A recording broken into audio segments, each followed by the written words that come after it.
আপনাদের রাজনৈতিক শক্তি যে দল তারা আসলে কি পুরনো যারা অর্থাৎ যারা এখন প্রচলিত রাজনীতি করছেন যে দলগুলো তাদেরকে আসলে ডান দিক অবস্থানে নিয়ে যাবে কিনা বা নিজেদেরকে রাজনৈতিক নতুন শক্তিকে তারা ভয় পাচ্ছে কিনা বা থ্রেট মনে করে? আমরা তো আসলে ভেবেছিলাম যে সবাই আমাদেরকে ওয়েলকাম করবে, কিন্তু আমরা আসলে ভারতপক্ষ দেখছি আসলে সবার মনে একটা ভয় কাজ করছে তরুণদেরকে নিয়ে। আসলে ভয় কাজ করাটাও স্বাভাবিক। বিগত 17 বছরে আপনি কিন্তু দেখবেন যে আমাদের যে দলগুলো ছিল তারা অনেক আন্দোলন সংগ্রাম করেছে, তাদের আন্দোলন সংগ্রামের দীর্ঘ ইতিহাস আছে, কিন্তু তারা কোনোভাবে কিন্তু সফল হতে পারেনি। এই সেন্সে যে শেখ হাসিনা সেই পতনের জায়গাটা তৈরি কিন্তু তারা করতে পারেনি, কারণ জনমানুষ সেখানে সম্পৃক্ততা ফিল করেনি। জনমানুষ তখনই সম্পৃক্ত ফিল করবে যে যখন জানে যে এই সরকারটা সরিয়ে আমরা নির্বাচনে যে আরেকটা অমুককে দিব সে হয়তো বা ভালো, কিন্তু তারা জানে যে তারাও সেম স্টাইলে সেম ফ্যাসিজমই চর্চা করবে। এবং মানুষ বলতো আপনাদের আমাদের এখন জেনজি জেনারেশন, আমাদের তরুণরা বলে যে অল্টারনেটিভকে, বিকল্পকে। এই কথাগুলো তো এমনি এমনি আসেনি। যখন আমরা এই আন্দোলনগুলো করতাম, সে 18 থেকে শুরু করে আমরা 2015 সাল থেকে যেসব আন্দোলন শুরু করেছি, সেখান থেকে আমরা দেখেছি যে পুরো একটা বিশাল অংশের কথা ছিল যে বিকল্পকে, কারণ তারা অন্য কোনো পলিটিক্যাল পার্টিকে ট্রাস্ট করতে পারতো না। এবং এইখানে একটা ভ্যাকিউম তৈরি হয়েছিল যে একটা নতুন কিছুর আসতে হবে, এবং সেই জায়গাটাও কিন্তু আসলে অনেকে হতাশ করেছে। আমাদের নুরু ভাই সহ এরকম যারাই সম্ভাবনাময় ছিল তারা কিন্তু বারবার হতাশ করেছে। এবং নুরু ভাই উনি বেশ কয়েকটা কথা বললেন, এটাতে আমি আসলে বেশ হতাশ হলাম। তিনি একটা ব্যালেন্স করে চলছে আর কি। সে তরুণদের সাইডেও একটু থাকছে, আবার আমাদের বিএনপির সাইডেও একটু থাকছে। দুই নৌকায় একটা পা দিয়ে, হ্যাঁ, দুই নৌকায় পা দিয়ে চলার একটা ব্যাপার আমরা দেখতে পাচ্ছি। এবং তিনি অনেকগুলো কথা বললেন যে নাগরিক কমিটি একরকম যে তৈরি হয়েছে, সেখানে নতুন করে নেতৃত্ব তৈরি করা হচ্ছে, তা কিন্তু না। এখানকার আক্তার হোসেন কে তো আপনার চেনার কথা, নাসিরউদ্দিন পাটোয়ারী সাহেবকে তো আপনার চেনার কথা। এরা তো দীর্ঘদিন আন্দোলন সংগ্রাম করে আসলো।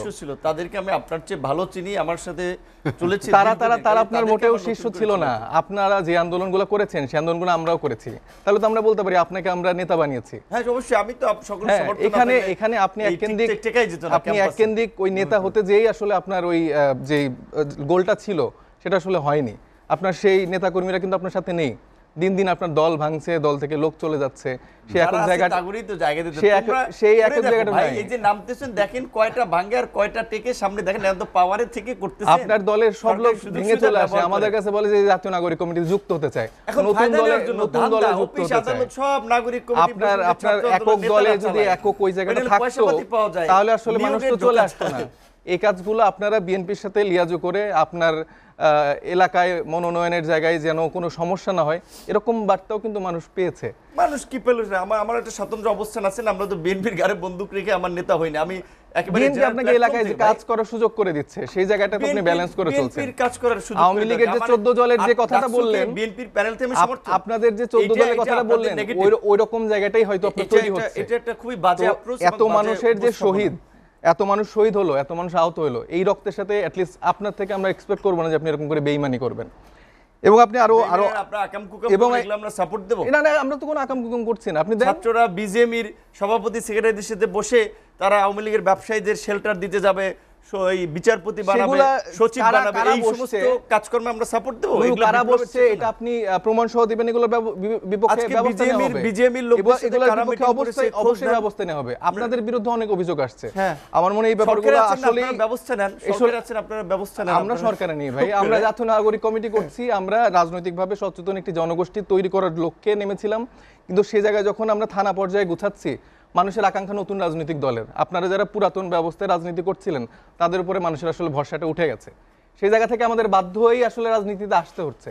আমরা কেউ চাইনি যে আসলে নতুন করে রাজনৈতিক দল তৈরি করে রাজনীতিতে আসা। আমাদের আকাঙ্ক্ষা ছিল যে আমরা বিপ্লবটা করেছি এবং কিছু সংস্কার যেন হয় দেশের, এবং সিস্টেমগত জায়গা থেকে চেঞ্জ হয়ে নতুন মানুষ যারা আসছেন, বা আপনারা যারা বিএনপি বা জামাত ইসলাম বা বিগত সময়ের যে দলগুলো ছিল, তারা যেন একটা সুন্দর সুস্থ রাজনীতি করতে পারে, সেই চর্চাটা আমরা চেয়েছিলাম। কিন্তু আমরা দেখতে পাচ্ছি সেই জায়গাটা বারবার নষ্ট হচ্ছে, এবং সেই আগের স্টাইলে চাঁদাবাজি হচ্ছে।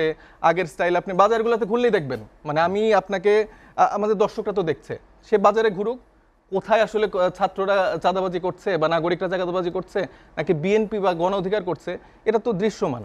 এবং তারা এই লিস্টগুলো নিয়ে, এখন তো সোশ্যাল মিডিয়ার যুগ, ফেসবুকে আলোচনা হচ্ছে, ইউটিউবে আলোচনা হচ্ছে। এখানে আসলে টক শোতে আমি তো মিথ্যা বলে তোমার লাভ নেই, কারণ দর্শক মানুষ এখন অনেক স্মার্ট, তাদের হাতে সবকিছু অ্যাক্সেস আছে, তারা জায়গায় যেতে পারে, তারা কথা বলতে পারে। তো সেই জায়গা থেকে আমি খুব হতাশ, এই জন্যই নতুন দল আসছে এবং আমরা একটি স্লোগান নিয়ে যাচ্ছি যে আপনার চোখে নতুন বাংলাদেশ। এবং আমরা আজকে সংবাদ সম্মেলন করে আমরা দেশব্যাপী 1 লাখ ফর্ম ছেড়েছি এবং আমরা প্রত্যেকটা জেলা থেকে কৃষক থেকে শুরু করে চায়ের দোকানি থেকে শুরু করে সবার কাছে আমরা যাব। সেখানে 5টা প্রশ্ন আমরা করেছি, তাদের আকাঙ্ক্ষা কি, দলের নাম কি হতে পারে, দলের মার্কা কি হতে পারে। মানে আমরা যে দলটা চিন্তা করছি, এখানে বৈষম্য বিরোধী ছাত্র আন্দোলনের নেতৃত্বে নাগরিক কমিটির সহযোগিতা এই দলটির আত্মপ্রকাশ হবে এবং আরও কিছু স্টেক হোল্ডার যারা ছিলেন তাদেরকে নিয়ে আমরা এই পরিকল্পনাটা করছি। কিন্তু আমরা মনে করি এই দলের মূলত মেইন মালিক বা যে জায়গাটা অংশীজনের জায়গাতে মেইন হচ্ছে আমাদের জনগণ, এবং তারাই নির্ধারণ করবে দলের নাম কি হবে, দলের মার্কা কি হবে। আন্দোলন সংগ্রাম করে মানুষের মধ্য থেকে গড়ে ওঠা দল, যেটি সরকারের সুযোগ সুবিধা নিয়ে কিংস পার্টি হওয়ার প্রয়োজন নেই, যেটা উনি একটু আগে বললেন যে আসলে ছাত্ররা প্রত্যেকটা যে দাবি করেছে সবগুলোতেই ব্যর্থ। শুধু কিংস পার্টি হইতো বা আমাদের যদি আসলে এতই পাওয়ার হতো, আমরা তো চুপ্পুকে একদিনেই অপসারণ করতে পারতাম, আবার আমরা তো চাইলে ঘোষণাপত্র দিয়ে দিতে পারতাম। অন্যান্য যে কথাগুলো বলেছে এই জায়গাগুলো তো দিতে না পারবো অবশ্যই পারবো। শোনেন, আমরা আসলে ছাত্র বা নাগরিকের জায়গা থেকে আমরা চেয়েছি যে একটা সৌহার্দ্যপূর্ণ রাজনৈতিক পরিবেশ থাকুক। সেখান থেকে আমরা রাজনৈতিক দলগুলোর একটা মতামতের ভিত্তিতে আমরা চেয়েছি একটা ঐক্যমত হয়ে সবগুলো ডিসিশনে যাক। কিন্তু বিএনপি সহ বিশেষ করে বিএনপি আসলে আমাদের কোনো রকম সহযোগিতা করেনি।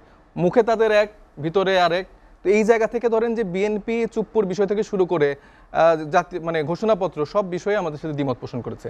আমরা সেই জায়গা থেকে আসলে চুপ করেছিলাম। আমরা প্রতিটা বিষয়ে আমরা চেয়েছি দেশের মধ্যে আমাদের যে একটা বিভাজনের জায়গা তৈরি হচ্ছে সেটা তৈরি না করতে। সেই জায়গা থেকে আমরা প্রত্যেকটা ব্যাপারই আসলে ওই জায়গা থেকে চুপ ছিলাম। কিন্তু এখন আসলে আর চুপ থাকার সময় নেই। মানে বারবার যদি এই কাজগুলো করা হয়, ছাত্র নাগরিকের জায়গা থেকে আসলে আমাদের এখানে আওয়াজ তুলতে হবে।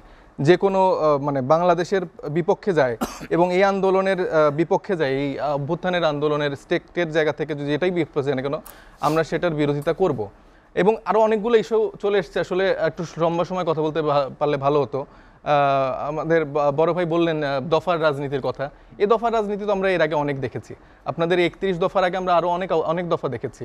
90-এর পরেও তো আপনারা অনেক দফা নিয়ে এসছেন, 2000-এর পরেও তো আপনারা দফা নিয়ে এসছেন। কয়টা দফা আসলে আপনারা বাস্তবায়ন করতে পেরেছেন? আমরা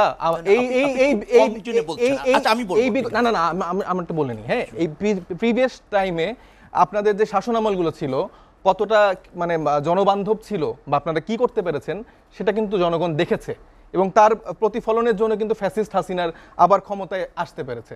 আপনাদের জায়গাটা যদি আসলে এরকম ভালো থাকতো তাহলে কিন্তু নতুন করে আরেকটা এই ফ্যাসিস্টের হওয়ার সুযোগ থাকতো। রাজনীতিটা মিন করেন না, আপনাদের পরিবর্তন হয়, কিন্তু আপনাদের ক্ষমতার যে সময়, আপনারা যে দফার আপনি মনে হয় সকল মানে বুঝেছেন আজীবন ক্ষমতা, আমার মনে হয় বিষয়টা অবশ্যই না। 31 দফার যে বয়ানটা আপনারা দিচ্ছেন যে কি নেই এতে, এই চাকচিক্য ডিজিটাল বাংলাদেশের চাকচিক্যর বয়ান এর আগে আমরা দেখেছি। আপনি 5টা দফা দেন না? হ্যাঁ, আমরা দিচ্ছি তো। আমরা যে নতুন যে আমরা যে নতুন দল করছি সেটার দফা থাকবে, সবই থাকবে। কি থাকবে বলেন? এবং আমরা সেটা বাস্তবায়ন করব। আপনি 5টা বিষয় বলেন না। এই যে আমরা যে লিফলেট তৈরি করছি, সময় নিব না, আপনি বলেন। আমরা জনগণের কাছ থেকে যে সেই বাস্তবায়নটা করব। জনগণ কি চায় আমরা নিজেদের মতো করে 31 দফা, নিজেরাও জানেন না জনগণ কি চায়, এরকম করে দিব না। মানে জনগণ কি চায় জানেন না, রাজনীতি করবেন। আমরা ওই মুলা ঝুলিয়ে রাজনীতি করব না। এখানে জনসম্পৃক্ততা রেখে আমাদের দফা দিয়ে তারপর আমরা রাজনীতি করব। জানেন বোঝেন তাহলে অবশ্যই আমরা জানার চেষ্টা করছি, বোঝার চেষ্টা করছি। আপনারা যারা বসছেন রাজনীতিবিদরা আছেন, তারা মানুষের পালস বোঝেন না দেখে আসলে জনগণের থেকে দূরে সরে গেছেন, এবং এই জন্য 17 বছর ধরে আপনারা এর বাইরেই রয়ে গেছেন। এই জায়গাটা বুঝেন, তারুণ্যের জায়গাটা বুঝেন, তাহলে আমার মনে হয় যে নতুন বাংলাদেশ আমরা সবাই মিলে একসাথে করতে পারবো। আর না হলে হাসিনা এরকম 6 মাস পর করে একদিন পট করে চলে আসবে, তারপর আপনাদের কি অবস্থা হবে সেটাও দেখবেন। সেই জায়গা থেকে এখন সময় ঐক্যমতের ভিত্তিতে, আমাদের কি হবে ঐক্যমতের ভিত্তিতে রাজনীতি করেন। আমাদের কি হবে সেটা ভাবেন না? আমাদের হবে, কারণ রাজনীতিতে, কারণ এই অভ্যুত্থানের সামনে থেকে আমরাই রাজনীতি করেছি, মাঠে থেকেছি, লাশের আমাদেরই পড়েছে, লাশ আমাদেরই পড়েছে। আপনারা যে লাশের রাজনীতি করছেন, আমাদের 2000 মানুষ আহত হয়েছে, আমাদের 600 মানুষ নিহত হয়েছে, কবরের মাইল মানে ফলক রেখে দেন যে ছাত্র দল নেতা অমুক। এই জায়গা থেকে বের হন। বৈষম্য বিরোধী ছাত্র আন্দোলনের ব্যানারে প্রত্যেকটা দল রাস্তায় নেমেছিল। আপনাদের সমর্থন ছিল, সেটা নিয়ে আমাদের কোনো দ্বিমত নেই। সমর্থন কিন্তু কেন? আপনারা এখন যেভাবে সমর্থন না। যেভাবে আপনারা আন্দোলনটাকে চুরি করে নিয়ে যাচ্ছেন, সেটা আসলে আমাদের জন্য খুব আচ্ছা, আপনার তো কষ্টকর সংগঠনই এবং ছিল না, আপনি আবার বাংলাদেশের জন্য বৈষম্য এটা বিরোধী খুবই কথা দুঃখজনক। আপনার তো এই নাগরিক আন্দোলনে কমিটির কথা বলছেন, আপনার তো কে বলেছে সংগঠনই ছিল সংগঠিত না। ছিলাম না? সাইদ আপনি মুস্তাফিজ, ছিলেন আমরা কোথায়? সবাই আপনার একসাথে তো সংগঠিত সংগঠনই হয়ে ছিল না। রাজনীতিটা করেছি। আপনি আজ কেন আলোচনা ছিলেন শেষ না? করতে আপনাদের চাই কোনো দল ছিল না, মুলাঝুলি আমরা রাজনীতিটা করতে আরো করি। আরো